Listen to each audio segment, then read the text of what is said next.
Hola, ¿qué tal? Otro domingo más en Poema de Desierto, programa producido por la Biblioteca Abraham Valdelomar de Huacachina. Tenemos la inmensa alegría de entrevistar a Fernando Carvalho, filósofo y reconocido periodista, con quien vamos a hablar de dos filósofos, creo que vitales en la historia del pensamiento occidental, como es Séneca y Montaigne. Don Fernando, ¿qué tal? Muy bien, César, gracias por estar acá. Lo primero que quiero preguntarle es, ¿quién es Séneca? Mira, algo interesante de decir para presentar a la figura es que es un contemporáneo casi exacto de Jesús. Es probable que haya nacido el mismo año, porque no se sabe con precisión cuándo nació Jesús. Hay un error en los cálculos hechos, parece ser seguro que no nació el año 0. Séneca sí, sabemos que nació el año 4 después de Cristo. Vivió, claro, el doble de Jesús, porque Jesús murió de la manera que sabemos, a los 33 años. Séneca murió a los 65 años, más o menos, o por ahí. Y a diferencia de Jesús, bueno, tiene como Jesús una evolución también. No sabemos mucho sobre la juventud de Jesús, ni cómo se formó, ni qué pasó durante esos años que van entre años, cuando tenía 12, cuando tenía 30. Estuvo en Egipto, adquirió conocimiento de otras fuentes, no lo sabemos con precisión. Jesús aparece a los 30 años y no se habla en el Evangelio de nada que no tenga que ver con los 12 años cuando él se escapa. En el caso de Séneca, también hay algunas dudas sobre su eventual lectura de fuentes egipcias, curiosamente. Lo interesante es que él nace en un momento de decadencia de Roma.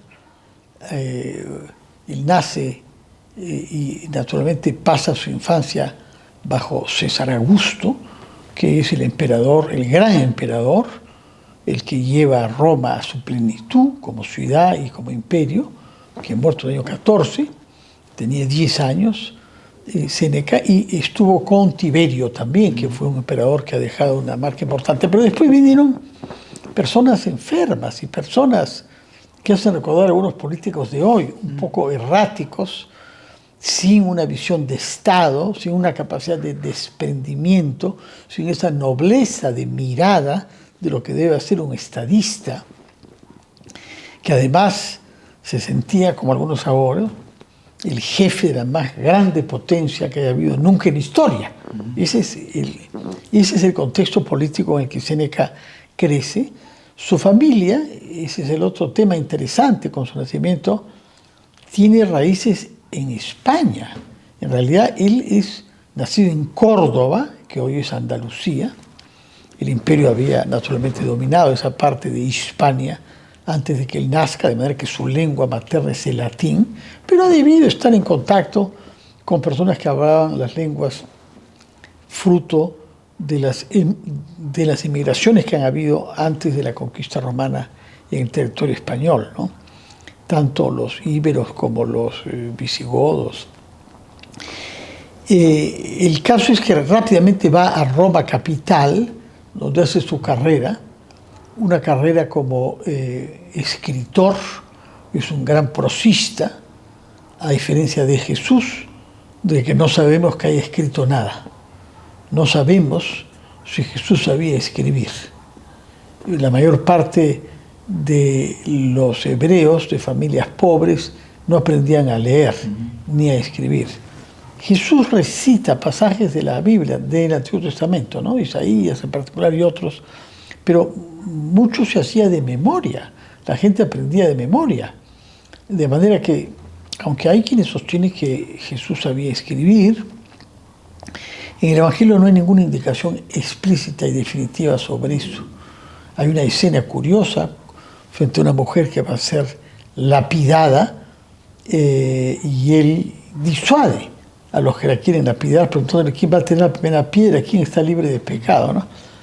Y él se sienta y hace algunas grafías sobre el suelo, pero no sabemos si es que es escrito propiamente tal. Es una escena interesante esa, porque Jesús efectivamente se agacha para escuchar las acusaciones contra la mujer y hace dibujos sobre la tierra. No sabemos si es escritura probablemente o no, y si sabía escribir y leer o no. El caso de Séneca adquiere una formación propia de su familia, que a diferencia de Jesús, una familia de clase alta, acostumbrada a los cargos y a los honores del Imperio Romano. Y rápidamente publica cosas que le dan notoriedad, porque además de eso era un gran orador. Pasa por haber sido uno de los grandes oradores, junto a Cicerón, un siglo antes, del imperio, ¿no? Y eso le abre una carrera política, que fue muy importante. Él llegó lejos en función de una serie de cargos y finalmente senador romano, ¿no? Que es lo que toda familia poderosa quiere tener, un miembro, por lo menos un miembro, en el Senado. La palabra Senado se mantiene hasta nuestros días. Hemos creado en el Perú un Senado que va a entrar en funciones, como sabemos, el próximo año, de acuerdo a la reforma constitucional que se ha hecho. Pero por su prestigio de autor, de hombre sabio, sobre todo los libros que tuvieron mucha difusión, incluso obras de teatro, ¿no? Obras de teatro también ha escrito. Su conocimiento de la filosofía griega y su interés en la metafísica de Platón, y algunos dicen misticismos de joven, que han podido tener influencia egipcia. Eso no es seguro. Pero en todo caso es un hombre de su tiempo, que ha bebido todas las fuentes intelectuales que ha podido, y que a partir de su experiencia personal y política reflexiona sobre la condición humana, cómo somos, cómo funcionamos verdaderamente. Y en ese sentido es una persona que incita al conocimiento de sí mismo como base de la sabiduría. Y en esto no hace sino retomar el tema principal de Sócrates, que 4 siglos antes había tenido una enorme influencia en Atenas, que tampoco escribió nada, aunque sabía escribir y leer, no escribió nada tampoco Jesús. Séneca orienta su obra filosófica a la prosa clara, a hacerse entender por todo el mundo, no escribe para especialistas, no tiene una escuela que esté asociada a su nombre, escribe textos que toda persona puede entender y puede sentirse concernida por ellos. Por ejemplo, sobre la felicidad. Es decir, este es un objetivo de la vida, es razonable buscar la felicidad, bajo qué condiciones se puede seguir. El tema, como sabemos, ha hecho eclosión en el siglo XX y XXI, a partir, creo, de una obra precursora de Bertrand Russell, el filósofo británico que escribió sobre la felicidad, y que sobre todo ha dado lugar a aquello que se vende más en todos los países del mundo, que es lo que se llama autoayuda, y hay autores de bestsellers sobre eso. Por muy comerciales que puedan ser muchos de ellos, no pueden tener éxito si no vehiculizan algunas ideas y algunos descubrimientos reales. Y en ese sentido Séneca es un punto de partida, ¿no? Pero tiene otro libro que se llama De la brevedad de la vida, que llama la atención sobre algo que nos cuesta trabajo comprender en su verdadera magnitud hasta que no adquiere uno cierta edad. Yo ya soy mayor de lo que era Séneca cuando murió, de manera que le agradezco haber escrito eso, ¿no? Esta urgencia que él plantea, la vida es muy breve, no vale la pena perder el tiempo en cosas que nos hacen daño, en cosas que no nos enriquecen, y más bien busquemos vivir de una manera tal que nos permita morir en paz. En ese sentido, no incurrir en la advertencia dura y casi cruel que hizo alguna vez el Dalai Lama, que el jefe del budismo tibetano, hoy con 90 años de edad, quien escribió o dijo oralmente una vez: hay personas que viven como no fueran a morir y mueren como si no hubieran vivido, lo cual es una constatación terrible. De alguna manera, a Séneca le ha interesado eso. ¿Qué cosa es vivir con conciencia de sí mismo y con la voluntad de desarrollar nuestros talentos plenamente? Por esas razones, tuvo éxito en política, porque algunos emperadores, al menos dos, contaron con su consejo, contaron con su amistad.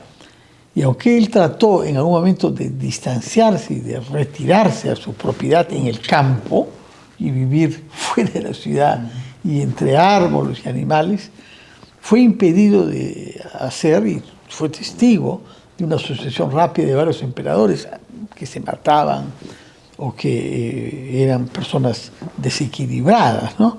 El caso más extremo que fue su contemporáneo es el de Calígula, pero después vino Nerón, que quizás todavía era peor y cuyos actos de crueldad y cuyos actos de insanía marcaron a sus contemporáneos, pero era el emperador, no se podía hacer nada contra él. Y el entorno de Nerón obliga a Séneca a volverse mentor, educador de Nerón. Y Nerón contaba con él. Se sentía en confianza si los consejos de hacer tales cuales cosas o evitar algunas eran impartidos por Séneca. Eso fue trágico para él. Es un caso terrible, no es el único. En la filosofía antigua, incluso Platón, en un momento dado, viajó a Sicilia creyendo que podía influenciar sobre un dictador que había ahí, Dion de Sicilia. Terminó mal, terminó preso, terminó vendido en un mercado de esclavos, donde aparentemente un ateniense por casualidad lo vio y lo compró para permitirle regresar a Atenas y terminar su vida ahí, lejos de esta experiencia traumática que tuvo con un dictador de Sicilia, en esa época la Magna Grecia. A Séneca le pasa algo semejante 4 siglos más tarde. Nerón se convence de que su maestro ha participado en un complot contra él y lo manda a matar. Y según los historiadores de la época, Tácito en particular, era algo doloroso para el emisario del emperador, un hombre de rango, como le correspondía a Séneca, que era senador, ir a buscarlo a su casa de campo para matarlo. Séneca, como Sócrates de alguna manera, evita el problema matándose él mismo, cortándose las venas, ¿no? Y esto ha dado lugar, claro, a toda una tradición. El filósofo que se haya perdido en la política, pero en todo caso murió de esa manera, dándose muerte él mismo, como Sócrates, que evitó que el esclavo que entra con el veneno tenga que dame nomás, yo lo tomo, no te preocupes. Y el esclavo dice su sorpresa, que generalmente en esa situación el verdugo, ¿no? Tiene que pelear con la persona condenada, etc. Y se admira de que Sócrates facilite tanto. Además había bañado ese día antes para que su cuerpo, una vez muerto, no sea lugar de molestias ni de trabajos para nadie, ¿no? Se había preocupado por su posteridad inmediata. La muerte de Séneca, como la de Cristo, culmina una vida y lleva hasta su extremo algunas contradicciones. La contradicción entre la sabiduría y la libertad de espíritu y la libertad de vida de ese señor y las exigencias de la política, ¿no? Me parece importante hablar de Séneca porque él no forma parte de la época clásica de la gran creación de filosofía griega, que es sobre todo metafísica. No le interesa en su vida adulta la metafísica, le interesa, como se dice ahora, el vivir bien, el aprender a vivir, ¿no?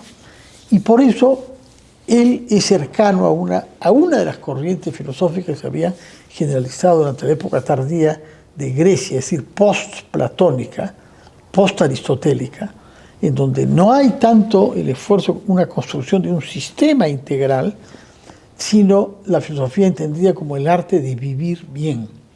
Y para eso hay 4 grandes corrientes, que son los epicúreos, que han girado en torno al concepto del placer y del goce en la vida, los escépticos, que han insistido en la pequeñez de lo que podemos conocer con certeza, los cínicos, cuyo nombre no tiene nada que ver con la palabra cinismo como lo entendemos ahora, tiene que ver con perro, que eso es lo que significa, como can, ¿no?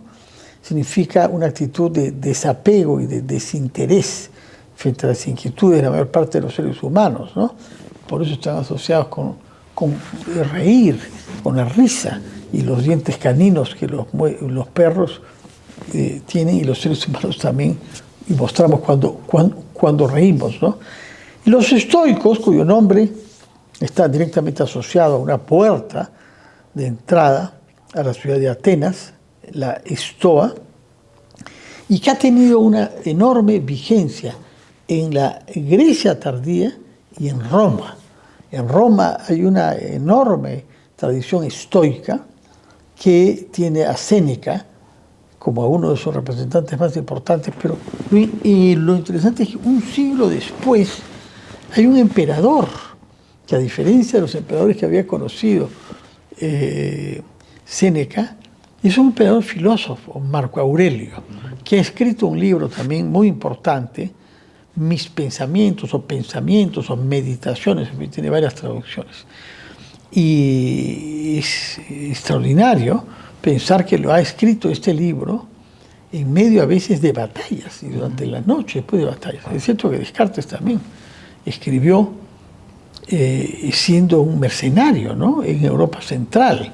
Y es cierto que él dice en el discurso del método que, habiendo acabado su formación académica y siendo consciente de la falta de fundamento seguro de los conocimientos, la única ciencia que tenía conclusiones seguras, dice, es la matemática, pero la matemática no sirve para nada. Las otras ciencias no tienen fundamentos sólidos, y entonces él decide buscar una actividad, dice Descartes, y donde si cometes un error, pagas con tu vida. La diferencia de la vida académica o intelectual, en donde a veces los más extravagantes, las personas que cometen errores más groseros, tienen más prestigio. Y esa opción para él es la vida militar. Por eso es que escribe la parte inicial de su obra filosófica siendo un mercenario, acaso durante las noches, después de las batallas. Eso también es el caso de Marco Aurelio, que fue un emperador guerrero, se vio obligado a defender zonas de frontera del imperio y que escribió este libro extraordinario que comienza con relatos sobre sus propios recuerdos de infancia. En el caso de Séneca, lo que tenemos al final de su vida, cuando él se sabía perdido, él sabía que su retiro de la vida política no lo iba a permitir Nerón y que en un momento u otro iba a ser castigado. Y por eso es que recibe con estoicismo, es el caso de decirlo, a quienes vienen para que se ejecute la orden de Nerón de matarlo. Durante esa época final, él escribe un libro de cartas a un supuesto sobrino. Hay una discusión entre los filólogos si de verdad existió, si de verdad eran cartas a Lucilio o no, pero es una correspondencia extraordinaria, porque le habla a un joven con las inquietudes propias de un joven, que son las mismas de siempre, y no haberse descubierto a sí mismo y en consecuencia no poder ubicarse en la sociedad, no saber qué quiere hacer uno. En esa época no se trataba de ir 5 años a la universidad como una etapa intermediaria, ¿no?, que le permite a uno madurar, adquirir conocimientos, frecuentar a otras personas de otros horizontes. Y se dirige a un joven, Lucilio, que presenta como su sobrino, y que quiere irse de Roma, porque le parece que la ciudad es mala para él y es propia de gente agitada y de una vida que no favorece el conocimiento de sí mismo ni el estudio. Y entonces tienes tú esas frases en el lenguaje romano tan contundente y tan conciso, ¿no? Tecum fugis.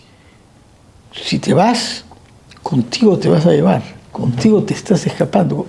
El problema no es cambiar de ciudad, sino cambiar de alma, le dice a Lucilio, ¿no?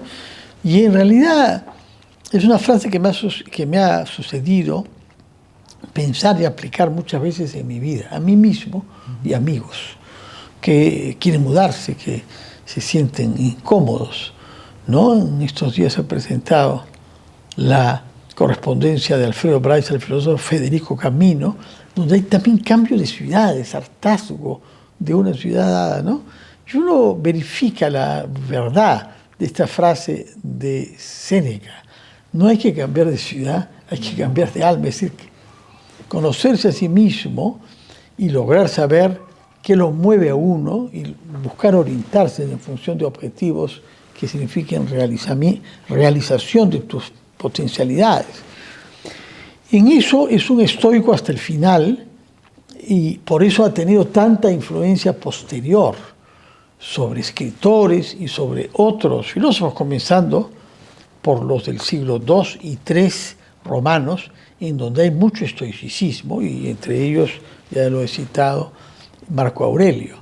Pero al parecer, el estoicismo ha influido también sobre pensadores cristianos, teólogos de los primeros siglos, y ha permitido una especie de fusión entre las intuiciones de Jesús y las exigencias de la filosofía estoica. Y me parece esto que bastante fascinante, porque tenemos una imagen muy inexacta y muy incompleta de lo que significó Jesús en su comunidad monoteísta, de la manera como nació el cristianismo, y al mismo tiempo no sabemos cómo se fue extinguiendo el mundo antiguo con las filosofías que habían nacido en Grecia y se habían desarrollado en Roma.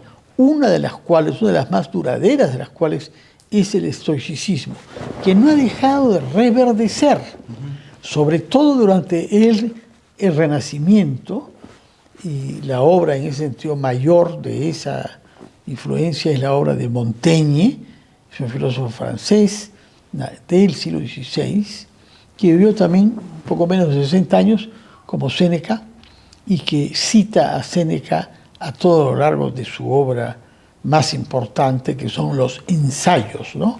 Esta palabra la crea Montaigne, para que quede claro que no es un tratado, no es una obra que tenga conclusiones y que sea fruto de una argumentación cerrada, son ensayos. Es muy bella la palabra creada por él, que ha tenido un tal éxito que se utiliza de la misma manera en todas las lenguas, ¿no? Ensayos en castellano, en francés y así por el estilo. Montaigne, naturalmente, en el siglo XVI, es una persona muy influenciada por Séneca, a quien ha leído a todo lo largo, de la misma manera que otros autores romanos, incluidos historiadores.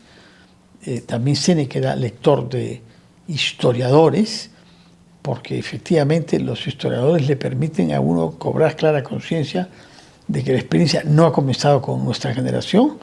Hay siglos antes que nosotros donde personas se han enfrentado a las mismas dificultades, y parte de esas dificultades, y por eso es importante, creo, el estoicismo ahora, es la sensación de que estamos en una época decadente en relación a algunas épocas previas, decadentes específicamente en el sentido de dudas sobre nuestros valores y pérdida de valores en beneficio de otros valores, probablemente como la competitividad económica y como el éxito, ¿no?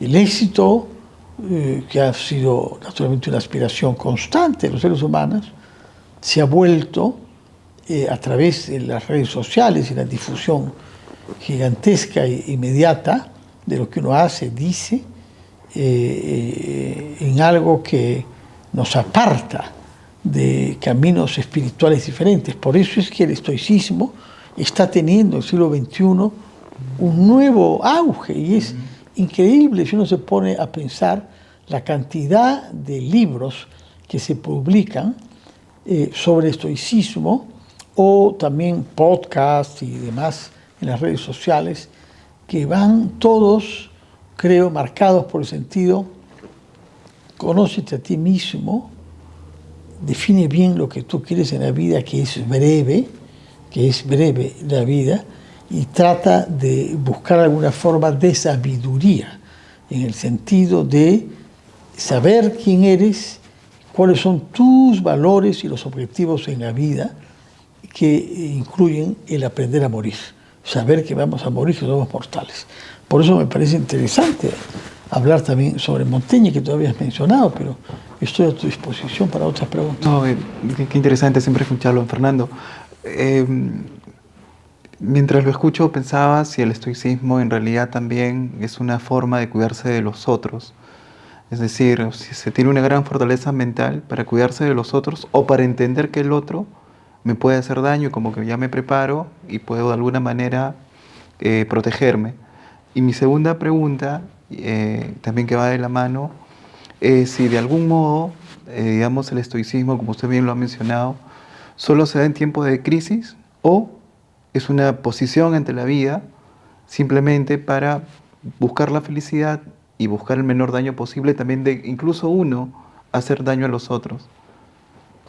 Bueno, el estoicismo ha durado tanto que podemos concluir que no solamente florece en épocas de crisis, pero sí me parece que contribuye mucho a vivir esas crisis colectivas, políticas, civilizacionales o personales, con más serenidad y con más lucidez, ¿no? Fue el caso de ese periodo negro del Imperio Romano, con una sucesión de emperadores desequilibrados, psicópatas, criminales, desinteresados en sus responsabilidades como estadistas. Entonces, ¿qué hace una población que es consciente de esto? ¿No? Parte del estoicismo, que viene en realidad de raíces griegas antiguas, es saber que más importante que las cosas que pasan afuera, que los demás hacen, los poderes políticos o los poderes económicos, más importante que eso es la manera como tú asumes, vives y reaccionas ante otras cosas, ante esas cosas. Quizás no puedes modificar lo que pasa externamente, pero sí puedes modificarte a ti y por lo menos no contribuir con el caos, con el mal, con el desastre, ¿no? Hay cosas que no podemos modificar. Que haya un terremoto, por ejemplo, no podemos modificar seguramente, pero sí podemos modificar la manera de comportarnos frente a él, de la misma manera que frente a la muerte.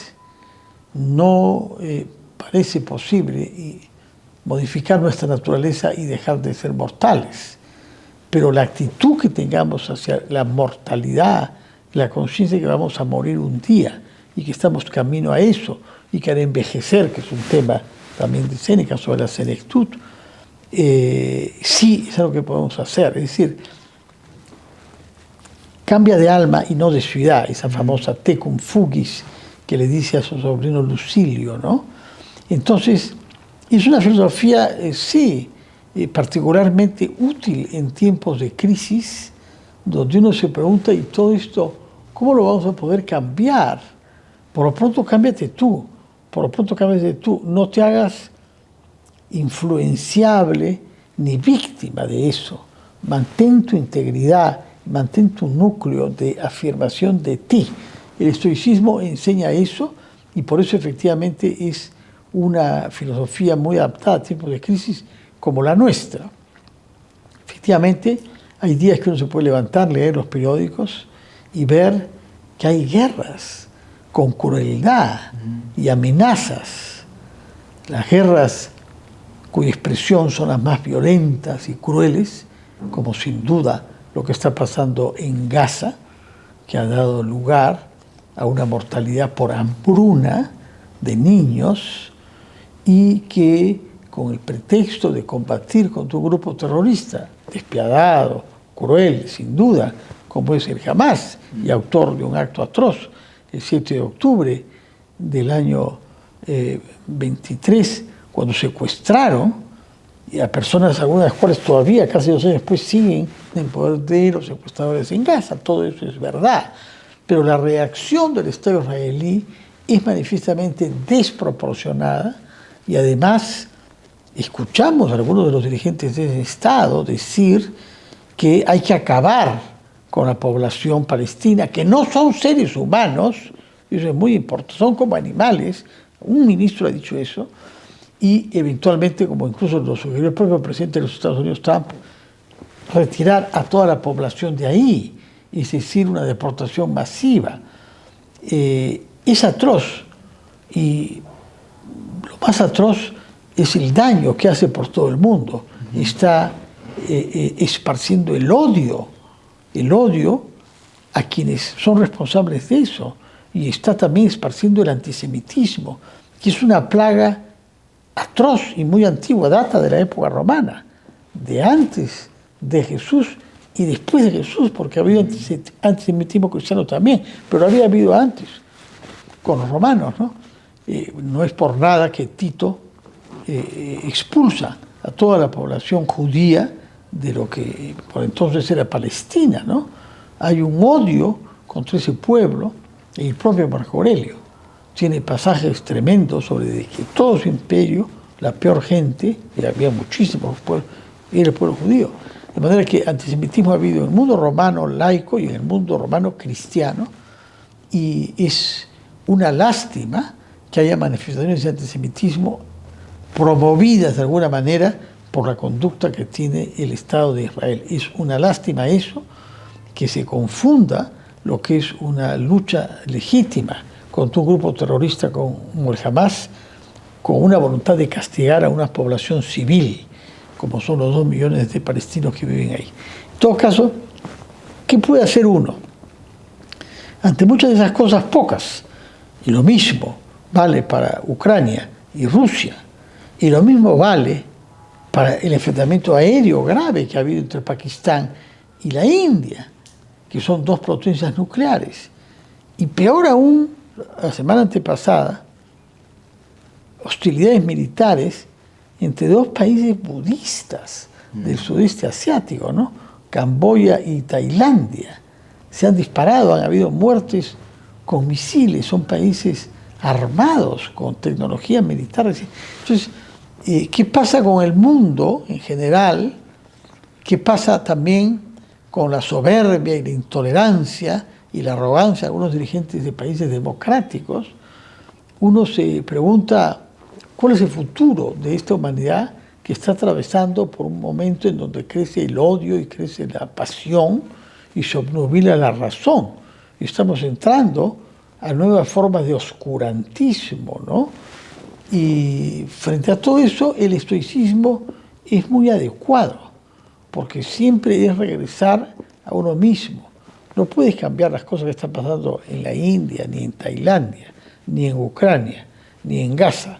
Puedes protestar, y eso es bueno, pero sobre todo puedes tú prepararte internamente para no ser víctima del odio, del miedo, del desprecio, de la depresión que esa noticia genera, ¿no? Y eso nos regresa a Montaigne, que también es una figura extraordinaria de la historia del estoicismo, ¿no? Ahora, don Fernando, el suicidio, entendido como una decisión de Séneca, ¿se puede aplicar a la vida humana? Es decir, ¿se puede ser libre o tener una actitud incluso de cierta libertad de elegir la muerte? ¿O es una condición humana ya extrema y en donde hay seres humanos que toman una decisión que va a ser muy dolorosa, sobre todo para su familia, pero es su decisión? En todo caso, ¿qué piensa usted sobre el suicidio? Mira, hay seres humanos y hay colectividades que lo han hecho. Hay pueblos que en algunas situaciones han preferido morir colectivamente antes que ceder. De alguna manera, si forzamos un poco las cosas, es lo que pasó en Arica, ¿no? Porque Bolognesi y sus militares sabían que no tenían salida. Ellos prefieren morir ahí como un ejemplo, y como un ejemplo de sacrificio, y un ejemplo que salve el honor de quienes supieron decir no, ¿no? Y hay muchas otras formas de suicidio vinculadas a la vida militar,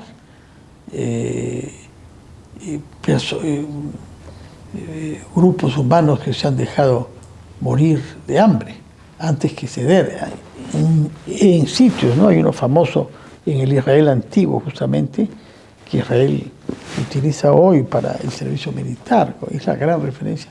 Y también Numancia en España, ¿no? Hay, y lo tenemos entre incas, entre jefes militares de Atahualpa, que han preferido suicidarse a ver que su dignidad imperial era mancillada por los colonizadores, ¿no? Suicidios de muy diverso tipo, ¿no? Hay un suicidio para afirmar tus valores y otro suicidio por puro miedo. Es una situación complicada, es difícil discernir, la literatura lo ha mostrado también a lo largo de la historia así, y en todos los pueblos, ¿no? Hay casos de suicidios, hay casos sumamente diferentes, ¿no? Alfonso Ugarte salta en caballo del Morro de Arica. Es un suicidio, sí, pero es un suicidio que no ha buscado, que no ha deseado, simplemente no quiere morir por manos ajenas. Es exactamente lo que hace Séneca, ¿no? No es saltando desde un caballo, pero sí cortándose él mismo las venas, ¿no? Sí, yo pienso que es un desafío enorme. Camus escribió un libro, ¿no?, para sostener que es el problema filosófico más importante, decidir si la vida humana vale la pena de ser vivida o no. Y efectivamente, a lo largo de la historia, hemos tenido casos de la historia de la humanidad, pero también de la historia personal, ¿no? Casos en donde hay suicidios que son conducidos por la debilidad, por la drogadicción, ¿no?, etcétera, y otros suicidios que son afirmativos, ¿no? Y cuando yo viví en París, se produjo el suicidio de un filósofo, Deleuze, Gilles Deleuze, que era famoso, había escrito un contemporáneo de Derrida y de Guattari, y que se suicidó saltando desde la ventana de su domicilio un sábado por la noche. Y a mí me llamó la atención que una prensa favorable a él escribió el día siguiente que se había suicidado como Sócrates. Pero Sócrates hace todo con una extrema delicadeza para no generar problemas a nadie. Y no tiene ni que limpiar su cuerpo, ni que siquiera darle la copa con el veneno. Saltar al patio de tu casa un sábado por la noche, a mí me pareció un acto de agresión contra el resto. ¿Cómo puedo comparar con lo que ha hecho Sócrates? Claro, es un filósofo importante, Gilles Deleuze, pero no, es un acto agresivo, ¿no? Y el otro gran hecho de París, en 1911, me parece, se suicidó en un hotel, en un cuarto de hotel, la última hija viva de Marx, con su esposo francés. El esposo era un ácrata, un libertario, anarquista, ¿no?, que había escrito un libro llamado El derecho a la pereza, y que era un exaltador anarquizante del ocio, contra el trabajo, contra la productividad, que la vida no debe... Luego el que procedía a viñedo. Marx estaba muy contento de tener un yerno que era productor de vino, ¿no?, que a los iqueños les debe gustar. Se llamaba Paul Lafargue, y tiene su libro, traducido al castellano, Elogio de la pereza. Y había escrito en ese libro, los 30 años, es indigno vivir más de 70 años. El día que él cumplió 70 años decidió suicidarse, 40 años después, en un cuarto hotel con veneno, sin molestar a nadie, sin que haya sangre que salpique, ni los vecinos que estén concernidos. Solamente que se suicidó junto a su esposa, que tenía 65 años. Y hubo hubo un entierro, un velorio en el cementerio Père Lachaise, donde están enterrados. Y la gente del entorno de Jenny Marx buscaron a un dirigente socialdemócrata ruso que vivía ahí, que era un buen orador, para que haga un discurso fúnebre. Y lo que dijo más o menos fue lo siguiente: está muy mal lo que ha hecho Lafargue, con el cuerpo del hombre caliente ahí, a punto de bajar, porque él se ha llevado consigo a la última hija del fundador del socialismo científico. Y él debía saber que uno no se pertenece a sí mismo, sino que pertenece al partido. De manera que yo repruebo esto que ha hecho.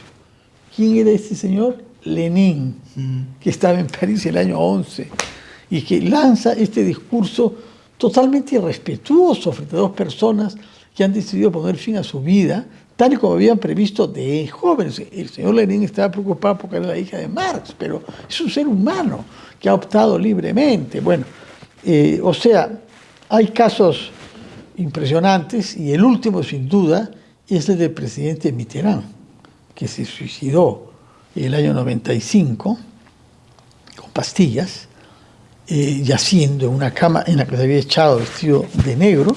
Hay fotos de él en la cama al término de varios años, más de 15 años luchando contra un cáncer que se había vuelto doloroso y terminal, ¿no? Decidió él pasar Navidad en Egipto con su amigo Mubarak, cerca de las pirámides, luego el Año Nuevo en su sudoeste, comiendo la comida de ahí, vino a París y decidió echarse en una cama y que el médico homeópata que lo había tratado ponga fin a sus días, ¿no?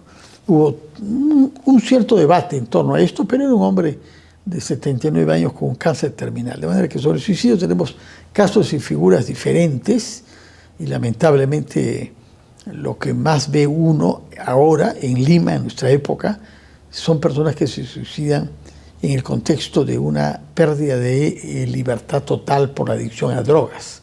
Eso es lo que yo he visto más. Y me apena naturalmente mucho cuando eso sucede. Ha sucedido en el barrio, ¿no?, en los últimos tiempos, ¿no? Pero es diferente el suicidio que existe en la literatura griega y romana desde el principio y en otras civilizaciones también, ¿no? Ahora, don Fernando, quiero volver a la figura de Montaigne porque es un intelectual que se da cuenta, fuera del ámbito de España, de lo que está sucediendo en este nuevo territorio donde ha venido el europeo, que es América. ¿A qué se debe esta preocupación? ¿Es una preocupación política o es una preocupación humana de lo que está sucediendo con un grupo de personas que ni siquiera en ese momento tenían la dignidad de, creo, de ciudadanos? Montaigne es una figura extraordinariamente interesante, como Séneca, por su experiencia política, por su cercanía con varios reyes, de cuyas cortes formó parte, y por las responsabilidades políticas que tuvo como alcalde de Burdeos, 2 veces elegido alcalde de Burdeos, una ciudad importante, ¿no?, que lo era importante y que lo sigue siendo. Lector de Séneca y de autores romanos, el año 72, me parece, él nació el año 33, murió el año 92, ¿no? Pero cuando era un hombre de unos 40 años, acude a la entronización del rey, no sé si Francisco II, en la ciudad de Rouen, capital de Normandía, el río Sena pasa por ahí. Y trajeron un barco desde Río de Janeiro, en ese momento colonizado por franceses, con nativos de la etnia tupí. Montaigne pide conversar con ellos.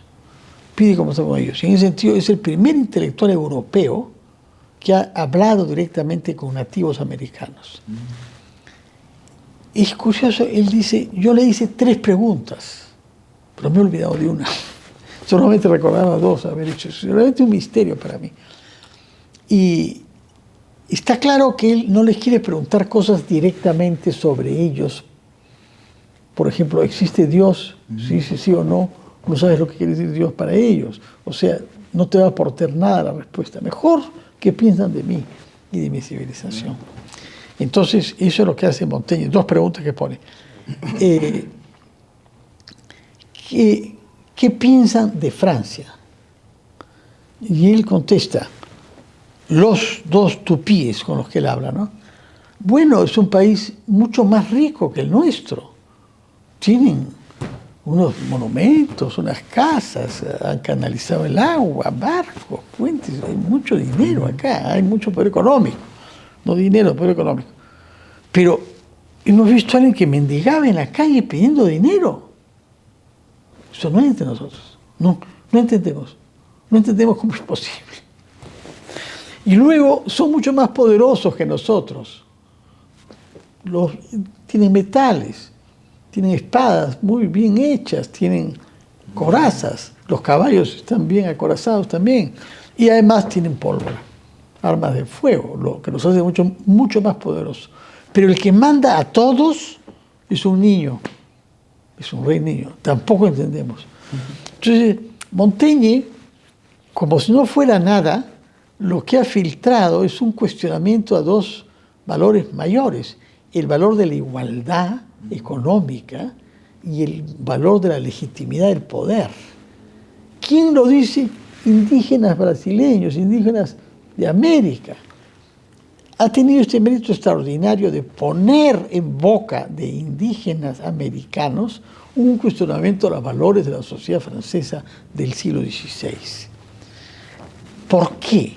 ¿Cómo es capaz de eso?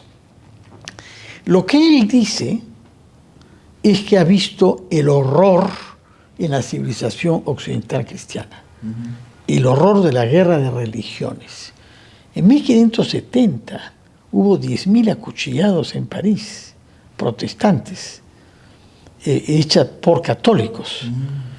Él es testigo de eso y le parece un horror. Entonces, cuando escribe sobre los sacrificios humanos, de mexicanos sobre todo, dice, bueno, ya, sacrificar a seres humanos, pero yo he visto hacerse comer a gente por perros. Usan perros, como usaron los conquistadores de América, que vinieron con perros también. Entonces, claro, ustedes dirán, son caníbales, coman carne humana. Sí, está mal, es algo que nos disgusta, pero ¿no es peor hacerlo comer por perros? Siempre está relativizando la superioridad desde el punto de vista moral, civilizacional francés en beneficio de su confrontación con otra cultura. Y llega a esa conclusión extraordinaria en esa frase: chacun considère barbare ce qui n'est pas dans sa coutume. Cada ser humano considera bárbaro lo que no forma parte de sus costumbres. Es una mirada verdaderamente audaz, absolutamente revolucionaria, ¿no? Vamos lentamente, mirémonos a nosotros mismos como buen estoico y sepamos qué barbaridades tenemos entre nosotros antes de permitirnos juzgar a los demás por prácticas culturales como el canibalismo que nos chocan. Claro, ahí lo marcó la guerra de religiones. El hecho de que en nombre de Jesús, del mismo Jesús del Evangelio, se maten dos personas por sostener una interpretación diferente y una legalidad institucional diferente. A él le parece un horror. Él es católico por formación. Pero esto es lo importante y lo que se dice en Francia muy poco. Su mamá se apellidaba López, Lup, en portugués, y era una judía que venía de los judíos expulsados de Portugal. No lo comenta él nunca y manifiesta poca simpatía por su mamá y gran admiración por su papá, que es una familia francesa antigua. Pero él sabe claramente que él es un mestizo, que es un mezclado entre dos etnias y dos orígenes diferentes. Y eso que ha vivido en su familia, él lo ve proyectado a América. Y lo ve proyectado a América. El primer contacto del mundo europeo con la cultura americana tiene lugar en Amberes, Flandes, hoy Bélgica, en 1519, antes de que nazca Montaigne. Durero ha ido a ver al emperador que se halla en esa ciudad bajo dominio español. El emperador quiere contratar a este artista para que haga un cuadro. Y en ese momento ha llegado a Amberes porque el emperador Carlos I, llamado Carlos V en Alemania, Carlos I de España, Carlos V de Alemania, está ahí y ha recibido unos regalos de Moctezuma. Esto es un penacho, famoso penacho. Otros regalos. Regalos, porque Moctezuma, a diferencia de Atahualpa, vivió en libertad 2 años con Hernando Cortés. Después viene el enfrentamiento, pero hay 2 años en que están juntos. Y manda regalos al emperador, porque sabe que Hernando Cortés no es un enviado de alguien que está en Europa. Bueno, esos, por ciertas obras, se conservan en el Museo de Viena, pero las vio Durero y escribió en un diario, se llama Diario de Viaje en los Países Bajos, 1519. Y él dice, nunca he visto algo de una belleza tal que haya producido una alegría semejante en mi corazón. Es lo que escribe en su diario Durero, el año 19. Es decir, en ese momento un europeo puede admirar creaciones artísticas e imágenes que vienen de etnias americanas. Esta libertad terminará cuando se introducen teólogos y expertos en iconografía, sobre todo Pedro Mártir de Aguilera, que es contratado para discernir y para estudiar, y lo había hecho ya en el África en épocas anteriores, y se decide que todo eso es pecaminoso, es sacrílego, son imágenes de una religión ajena al cristianismo. Entonces, pero antes de eso, antes de esta posición doctrinaria inspirada por Mártir de Aguilera, son obras de arte. Ha habido un periodo, ha habido un breve periodo. De alguna manera, Montaigne se ha instalado en esa actitud. Quiero ver qué puedo aprender de esta gente. Tenemos algo que aprender como civilización, porque nos estamos matando entre nosotros en nombre de versiones diferentes, no de religiones diferentes, en la misma religión, con dos variantes, que ha dado lugar a estas matanzas. En ese momento Francia está dividida cruelmente entre protestantes, hugonotes y católicos, y han habido matanzas que recuerdan otras matanzas que en nombre de la Iglesia se han hecho ciegamente, ¿no? Por ejemplo, la toma de Carcasona, cuando la guerra contra los albigenses, contra los cátaros. El jefe militar consulta con el jefe político después de haber reducido en Carcasona gente que se ha sitiado ahí, ¿no? Que se ha acantonado ahí. Hay malos, pero esos malos están capturando a otros que son rehenes de ellos. De alguna manera, como lo de Hamas, ¿no? Y Simón de Montfort. Y la respuesta del jefe político es: mátelos a todos, Dios reconocerá a los suyos. Esa es la respuesta. En nombre de valores cristianos se obra de esa manera: mátelos a todos y a Dios conocerá a los suyos, ¿no? Recuerda las peores manifestaciones de intolerancia que se atribuyen a algunos dirigentes del Islam, ¿no? Como por ejemplo aquello que se atribuye, parece falsamente, para destruir la biblioteca de Alejandría. Hay muchos libros, la más grande colección de libros de la antigüedad griega y romana. Y dicen que el califa decide, parece falso porque la biblioteca se quemó por otra razón, quémenos todos, porque si dicen lo mismo que dice el Corán, son innecesarios, y si dicen algo diferente, son falsos, y con esa razón quemar todos los libros de la biblioteca. No es verdad, pero es la leyenda que se atribuye, ¿no? Formas extremas de intolerancia con seres humanos o con su creación cultural, como son los libros. Montaigne es consciente de todo eso, y en ese sentido es un pensador excepcional para el siglo XVI, porque si uno revisa Tomás Moro, si uno revisa Erasmo, si uno revisa Maquiavelo, etc., a nadie le ha importado lo que estaba sucediendo con América.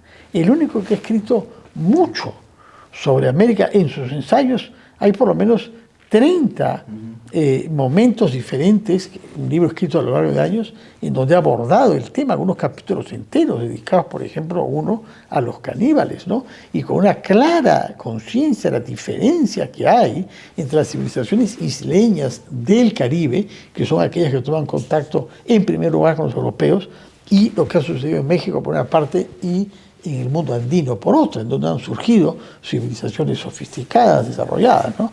Es un hombre que sabe todo eso, es un hombre que ha vivido en el suroeste de Francia la mayor parte de su vida, allá ha muerto y está enterrado en torno a Burdeos, y por eso mismo ha podido conversar, buscar el contacto con personalidades que han estado en América y que han regresado en general con mucho dinero. Era era la costumbre, ¿no? Ir unos años, era ahí mercenario, batallar contra indígenas y regresar con mucho dinero y me instalo por ahí. Y entonces Montaigne ha podido conversar, no solamente con los indios tupís en Rouen, en el año 72 me parece, sino a lo largo de su vida buscar conversar, que le cuenten quienes han vivido en ese otro continente. Y él sí cree que hay un descuido de nuestra civilización occidental europea, la de él, ¿no? De no estar abierto a lo que uno puede aprender de ellos. Y de hecho, en el fracaso y la violencia de ese intercambio sigue gravitando sobre nosotros, ¿no? Porque somos sociedades y países mestizos. Es la única región del mundo en donde nuestra denominación es latina, América Latina, ¿no? No hay ninguna otra región del mundo donde hay una definición así lingüístico-cultural. Y todo eso se hubiera podido vivir de otra manera, ¿no? En el caso nuestro, Pizarro tiene desconfianza, tiene codicia, quiere el oro y termina por traicionar y matar a Atahualpa. Se hubiera podido hacer de otra manera, hubiéramos podido aprender todos mejor los unos de los otros. En fin, ya es muy tarde para saberlo, ¿no? Pero en todo caso, Montaigne es el único autor importante del siglo XVI que ha sido consciente de esas cosas, en parte por sus orígenes mestizos, en parte por ser testigo de la guerra de las religiones, y en parte por las enseñanzas derivadas de su lectura de Séneca y otros autores romanos que han a todo lo largo vivido las idas y venidas de la crueldad y de la sabiduría en el mundo romano de la antigüedad, ¿no? Qué gusto escucharlo, don Fernando. Le agradecemos. Siempre lo esperamos en IC, en la biblioteca. Creo que va a ser muy grato para la gente que va a ver el programa y también los que escuchen las palabras que usted ha dicho. Nos ha presentado a dos filósofos importantes, pero sobre todo nos ha hecho un recorrido histórico de las influencias de sus ideas. Muchas gracias. Gracias a ti, César, por estar acá y un saludo para todos los amigos iqueños, sobre todo los alumnos, que sepan que hay que leer y conocer más cosas que los que la vida cotidiana nos permite conocer para ser más libres y tener una mirada más amplia de lo que es la experiencia humana en este planeta. Bien, nos vemos el próximo domingo. Como siempre, los invitamos a visitar la biblioteca Abraham Alomar de Huacachina de lunes a domingo de 9 a 6 de la tarde. Gracias.